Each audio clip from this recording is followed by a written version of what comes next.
Печенье, свежий лук, конфеты, чай, майонез, масло маyo.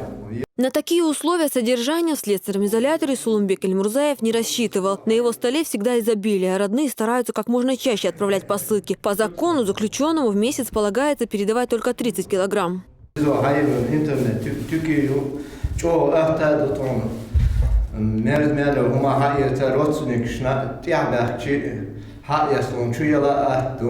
В Грозном это первый подобный магазин, который работает с колонией Чернокозова и СИЗО. Заявки тут принимаются со всего мира. Уже есть и первые клиенты из Москвы и других регионов. Сам магазин удобен для родственников спецконтингента, так как, не выходя из дома, находясь в регионах России, могут заказать и доставлять продукты питания спецконтингенту. Удобство для родственников, потому что не только время, но и финансовые средства будут экономить. Из виртуального мира за колючую проволоку продукты и одежда попадают не сразу, а только в течение 2 дней после заказа. За это время нужно собрать посылку, оформить все документы. Если все в порядке, онлайн-продавцы отправляют заказ. К тому же сотрудники СИЗО не будут скрывать посылки. За все, что находится внутри, отвечают сотрудники магазина.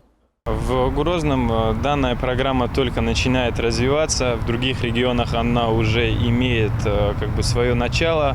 Во всех регионах СКФО мы планируем развиваться, чтобы сэкономить время.